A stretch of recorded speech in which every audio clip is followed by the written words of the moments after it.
Olá a todos, meu nome é Dalton Oliveira, professor de Filosofia do Direito. É um prazer novamente me dirigir a vocês neste curso de Filosofia para exame de ordem. Vamos lá, hoje nós falaremos sobre Filosofia do Direito, falando ainda sobre conceitos basilares dessa disciplina e conceitos de justiça.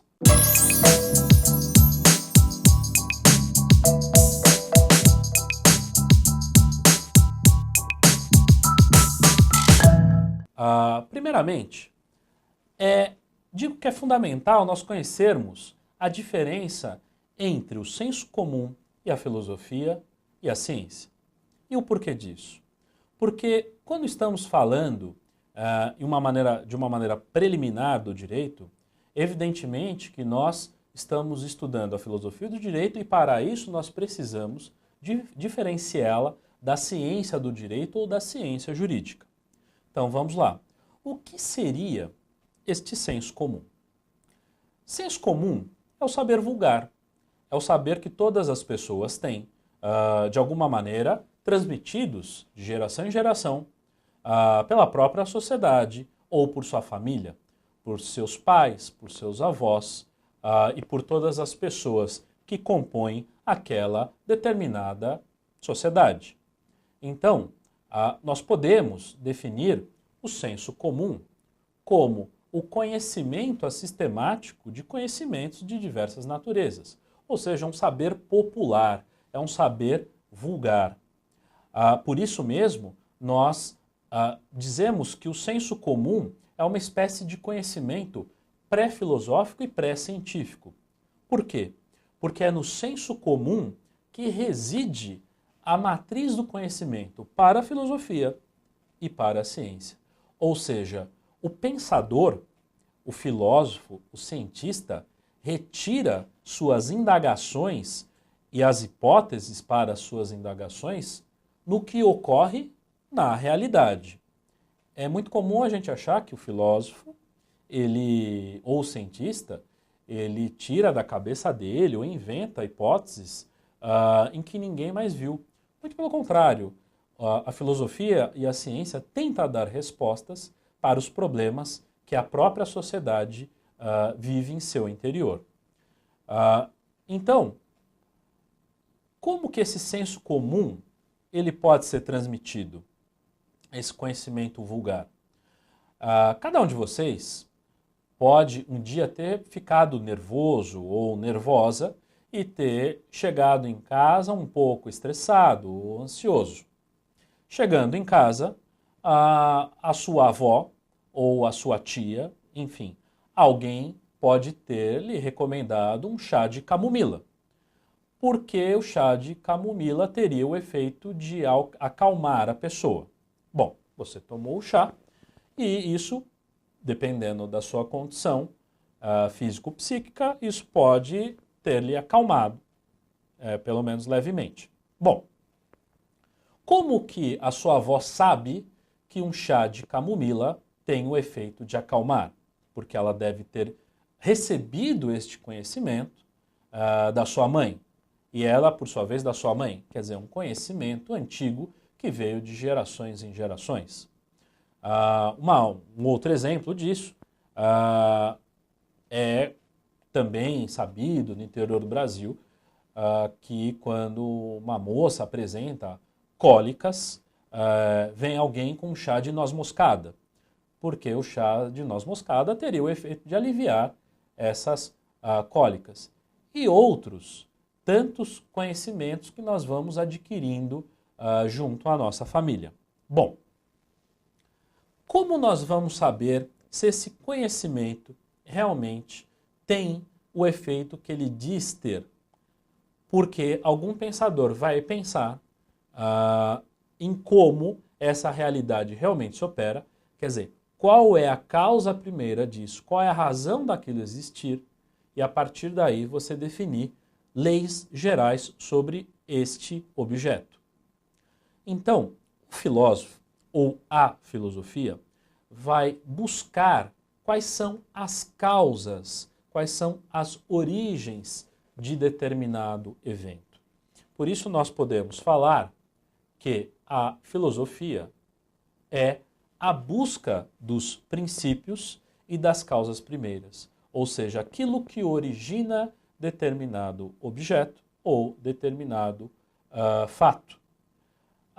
E perceba uma coisa, o que é interessante na filosofia é que não há superação de sistemas filosóficos. Por quê? Porque percebam, a gente estuda Sócrates, Platão e Aristóteles, e outros pensadores que vieram depois deles os criticaram e disseram, bom, Aristóteles não estava correto com esse ponto de vista, ou Platão merece uma reflexão melhor em determinado ponto. E assim por diante, todos os filósofos que vêm depois acabam contribuindo em relação aos filósofos anteriores.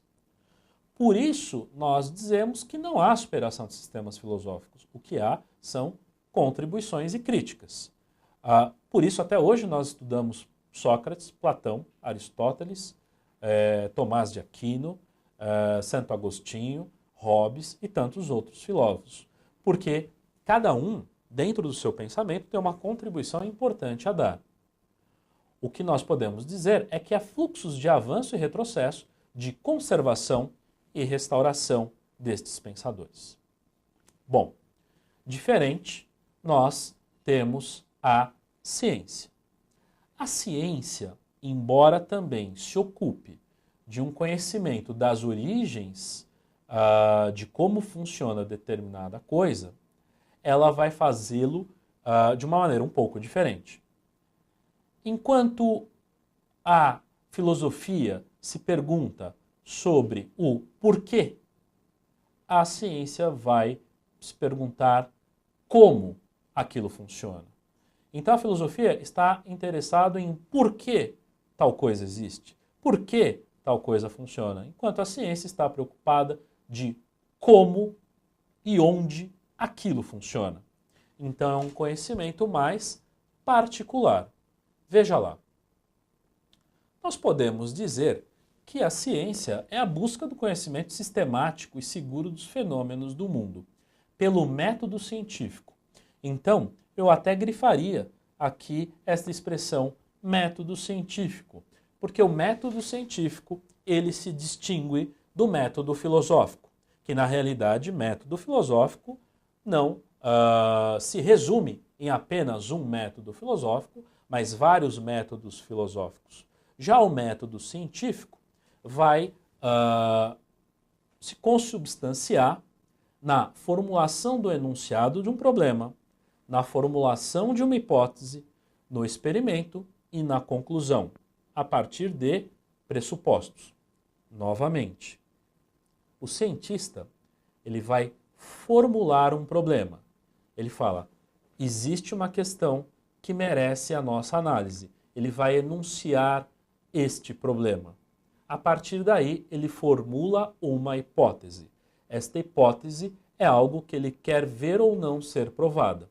E como ele vai descobrir se esta hipótese é válida ou não válida? Ele vai experimentar. E a partir desse experimento, ele vai formular uma conclusão. E a partir dessa conclusão, nós teremos a lei científica, ou uma teoria, ou uma hipótese. Na medida em que eu concentro mais, eu tenho um maior grau de certeza sobre aquele fenômeno, eu tenho uma lei. Caso eu não tenha tanto grau de certeza, eu tenho uma teoria. E caso eu tenha indícios de que aquilo possa ocorrer, mas eu não consigo provar completamente, eu continuo com a hipótese. E perceba, diferente da filosofia, a ciência ela se dá por refutação dos sistemas, ou seja, a evolução da ciência se dá pela refutação de uma teoria anterior por outra posterior, que se torna válida e mostra a anterior como falsa. Exemplo disso. Durante muito tempo se pensou que o Sol girava em torno da Terra. A partir de um determinado momento, descobre-se que, na realidade, é a Terra que gira em torno do Sol. Durante muito tempo se imaginou que a Terra tinha uma órbita circular em torno do Sol, quando se prova ainda na antiguidade que na realidade nós temos uma órbita elíptica, ou seja, é uma elipse que se faz. Durante muito tempo, várias pessoas disseram que ovo aumentava a taxa de colesterol do indivíduo. E hoje parece que o ovo foi absolvido. Ou seja, nós temos vários experimentos, elaborações que são refutadas a posterior. Então, diferente da filosofia, que não há refutação de sistemas filosóficos, na verdade há uma retomada, a ciência se dá por refutação dos sistemas anteriores. Ok? Importante, então, essa diferença do senso comum, da filosofia e da ciência. Ok? Vamos continuar.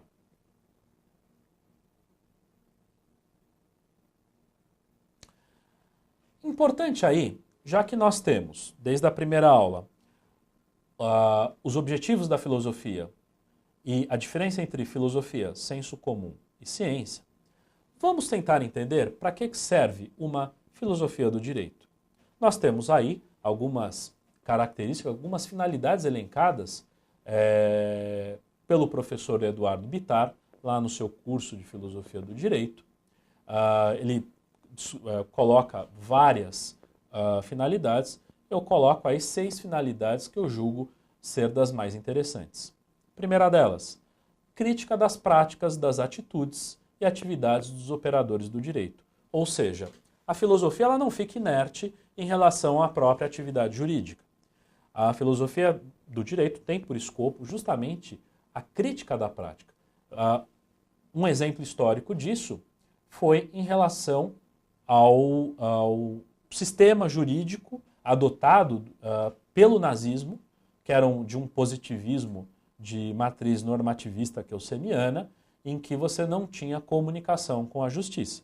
Isso foi tremendamente criticado durante o julgamento do Tribunal de Nuremberg, dizendo que um sistema positivista não era suficiente por si. Nós deveríamos ter uma orientação de um sistema para princípios, principalmente o valor-fonte da dignidade da pessoa humana. E a partir daí surge uma nova teoria sobre direitos humanos. É a partir de uma reflexão filosófica que nós pudemos fazer essa alteração.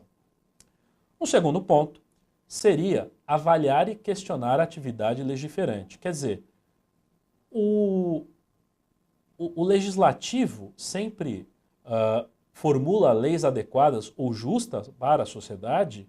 A partir dessa reflexão, nós podemos criticar a atividade legisladora e também dar subsídios para que ele possa fazer leis melhores. Terceiro ponto, proceder à avaliação do papel desempenhado pela ciência jurídica. Quer dizer, será que um determinado método ou uma determinada ciência fornece todas as respostas para o operador, para o ator jurídico, para o cientista? Também é uma reflexão. Quarta finalidade, depurar a linguagem jurídica, os conceitos filosóficos e científicos do direito, bem como analisar a estrutura lógica das proposições jurídicas. A linguagem jurídica e a ciência do direito também se formula por hipóteses apresentadas por seus pensadores. Nós devemos analisar a adequação dessa linguagem e desses conceitos propostos. Isso é importante para nossa disciplina. Quinto ponto, investigar a eficácia dos institutos jurídicos. Ou seja, será que determinado instituto ainda é válido e tem compromisso com as questões sociais?